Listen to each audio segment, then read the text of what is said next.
SUVs का market already बहुत cluttered है और उसी को ध्यान में रखते हुए ऑल न्यू 2 कार मैं यहाँ पर लेकर आई हूँ। बहुत ही अमेजिंग कार्स है ये। एक तरफ है रेनो की डस्टर और दूसरी तरफ है मारुति सुजुकी विक्टोरिस। दोनों ही अपने आप में धुरंधर है।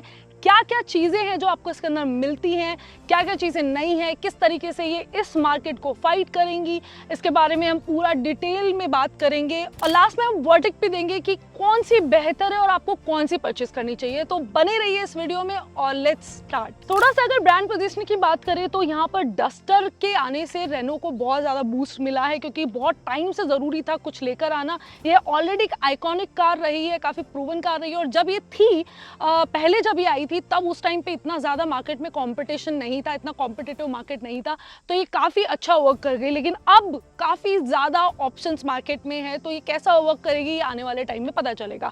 दूसरी तरफ है Maruti Suzuki Victoris. Of course इसके आने के बाद में मारुति का जो पोर्टफोलियो है वो कंप्लीटली चेंज हो गया है, क्योंकि फुल्ली लोडेड कार है, न्यू प्लेटफॉर्म है। जो फीचर हम लोग एक्सपेक्ट कर रहे थे कि मारुति क्यों नहीं देता है, वो सारे फीचर आपको इसके अंदर मिलते हैं। आप समझ सकते हैं कि सेकंड नंबर पे क्रेटा के बाद में इस टाइम पे सेल हो रही है मार्केट में, तो कितना अच्छा इसने मार्केट ग्रैब कर लिया है। तो ये दोनों ही अपने आप में एक ऐसी कार्स है, अगर आप इस सेगमेंट के बारे में सोच रहे हो तो ये आपके माइंड में आनी ही चाहिए। नेक्स्ट है dimension and design. Design line की बात करूं तो ऑफ कोर्स डस्टर का थोड़ा हुड जो है बड़ा दिखाई देता है, थोड़ा सा स्टांस रोड अपीयरेंस ज्यादा दिखाई देता है।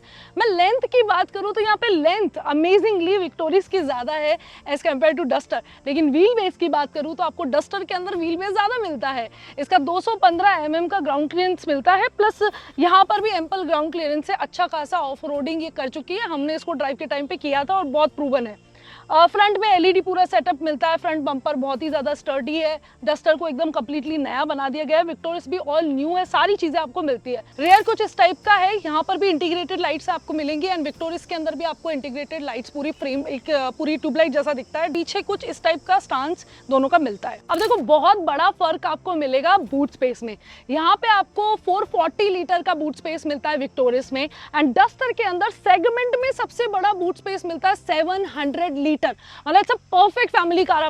डस्टर का जो इंटीरियर है वो बता देती हूँ। यहाँ पर आपको सी टाइप चार्जिंग पोर्ट मिलते हैं, एसी वेंट्स मिल जाएंगे, यहाँ पे आपको कप होल्डर मिल जाएगा। अगर मैं बैठूँ यहाँ पर तो देखो काफ़ी स्कूप ये वाली आगे वाली जो सीट है इसकी वजह से आपको अच्छा खासा लेग स्पेस मिल जाता है और सीट भी काफ़ी अच्छी है। छोटा हम पे 3 लोग आराम से बैठ सकते हैं, 3 यहाँ पे हेडरेस्ट है। अब हम चेक करते हैं विक्टोरिस का रियर कंफर्ट। तो यहाँ पर ना विड्थ थोड़ी सी कम है, तो 3 लोग उतने कंफर्टेबल नहीं होकर बैठ पाएंगे। एक छोटा बच्चा यहाँ पे बीच में बैठ सकता है, 3 यहाँ पे हेडरेस्ट है।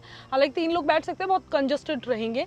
यहाँ पे भी एसी वेंट्स आपको पीछे मिलते हैं, सी टाइप चार्जिंग पोर्ट मिलता है और यहाँ पे थाई सपोर्ट मतलब एम्पल है, not that much but decent है। इतना ज़्यादा आपको प्रॉब्लम नहीं आएगी, बट ये काफ़ी स्पेशियस दिखाई देती है because of the seat colour and all.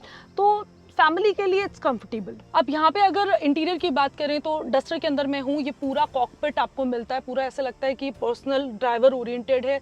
Curved screen है 10.1 इंचेस की, आपको इंस्ट्रूमेंट क्लस्टर है 10.25 इंचेस का यहाँ पे स्क्रीन मिल जाता है। पूरी कनेक्टिविटी आपको मिलती है, एसी पूरा auto AC dual climate control and all सारी चीज़ें आपको इसके अंदर मिलती है। यहाँ पे पूरा जो एक तरह से डेडिकेटेड है, ये ऐसा लगता है कि आप किसी प्लेन के कॉकपिट में बैठे, सारे फीचर्स आपको यहाँ पे मिलते हैं। उसी के साथ में 360 डिग्री कैमरा, 6 एयर बैग, ये सारी चीज़ें आपको इसके अंदर मिलेगी। क्रूज कंट्रोल, एडास मैंने आपको बताया, यहाँ पे जो है आपको पैडल शिफ्टर्स, ये सारी कंफर्ट जो फीचर है, वेंटिलेटेड सीट्स, से सब कुछ इंक्लूड है इसके अंदर। अब विक्टोरिस के अगर इंटीरियर की बात करें तो फ्रंट आप जो लुक देखेंगे ये ज़्यादा प्रीमियम दिखाई देता है, प्रीमियम साइड क्लासी साइड दिखाई देता है एज कम्पेयर टू डस्टर। लेकिन डस्टर में स्पोर्टी वाला फील आता है क्योंकि पूरा ड्राइवर ओरिएंटेड है एंड कॉकपिट है।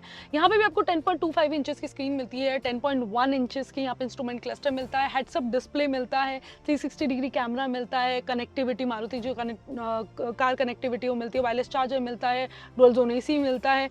यहाँ पे भी आपको जो है पूरा अच्छा वेंटिलेटेड सीट का ऑप्शन मिलता है, सारी चीज़ें कप होल्डर हैं, सारी चीज़ें आपको मिलेगी। 8 स्पीकर यहाँ पर मिल जाते हैं, एडास जैसे मैंने आपको बताया, सब कुछ 6 एयर बैग एंड ऑल सब कुछ आपको यहाँ पर मिलेगा फुल्ली लोडेड। और यहाँ पे भी आपको पैनोरामिक सनरूफ मिलता है।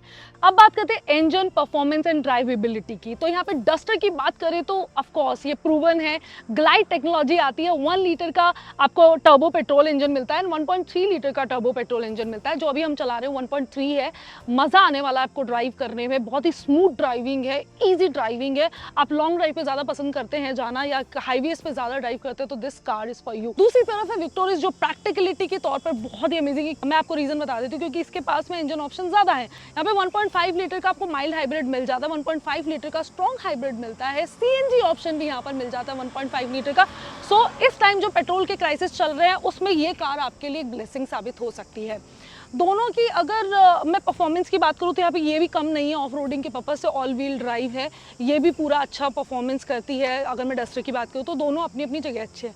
माइलेज की अगर बात करें तो माइलेज ऑफ कोर्स बहुत इंपॉर्टेंट है कि मज़ा आ गया ड्राइव करके, लेकिन अंत में तो माइलेज मैटर करता है बॉस। तो यहाँ पे विक्टोरिस विन विन सिचुएशन में रहती है क्योंकि इनके पास में स्ट्रॉन्ग हाइब्रिड है। अब इसके अंदर आपको 28 kmpl की माइलेज जो है मिल जाती है अगर आप स्ट्रॉन्ग हाइब्रिड में जा रहे हैं, जबकि डस्टर के अंदर 18 से 19 kmpl तक आपको आप अचीव कर सकते हैं जो अभी इंजन है उसके अंदर। सो डिसेंट है, not that much, but of course hybrid आएगी तो इसको भी ज़्यादा अच्छा मिलेगा माइलेज। तो दोनों अपनी अपनी जगह परफेक्ट पोजीशन पे आती हैं। अब बात कर लेते हैं प्राइस की। तो विक्टोरिस का प्राइस स्टार्ट होता है 10,50,000 से और डस्टर का होता है ऑलमोस्ट 1,000 का ही फर्क है, 10,49,000 से।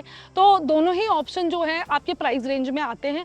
ऑफकोर्स ये नेक टू नेक कंपैरिजन तो नहीं है, लेकिन दोनों के स्पेसिफिकेशन मैंने आपको बताया। It's all up to you कि आप कौन सा प्रेफर करते हैं, क्योंकि अगर मैं मेरा वर्डिक्ट अगर मैं बताऊं तो अगर आप एक फैमिली कार ढूंढ रहे हैं, सिटी के पर्पज से ढूंढ रहे हैं, जिसके आपको resale value, cost of ownership अच्छी चाहिए, तो आप विक्टोरिस पे जा सकते हैं। इसकी सर्विसिंग बहुत सस्ती पड़ेगी आपको, ईजी टू मेंटेन है और सारे फीचर आपको इस कार में ऑलमोस्ट मिल जाते हैं। लेकिन अगर आप ड्राइव लवर हैं, अगर आपको पैपी ड्राइविंग चाहिए, बाहर बहुत जाना होता है, हाईवे ड्राइविंग ज़्यादा रहती है और आपको थोड़ा सा रोड अपीयरेंस चाहिए, नया कुछ चाहिए ऑफकोर्स, या फिर आप पर्सनली डस्टर लवर हैं तो आपको डेफिनेटली रेनो डस्टर को ऑप्ट करना चाहिए। तो ये थे मेरे दोनों ऑप्शन। आपको अगर मौका मिले इन दोनों कार में से परचेस करने का या चूज करने का तो आप इन दोनों में से कौन सी कार को चूज करेंगे मुझे कमेंट सेक्शन में जरूर बताएं। मेरा नाम है स्वाति अग्रवाल और ये वीडियो आपको पसंद आया तो लाइक किए बिना मत जाइएगा और सब्सक्राइब किए बिना तो बिल्कुल भी मत जाइएगा। Bye bye, take care.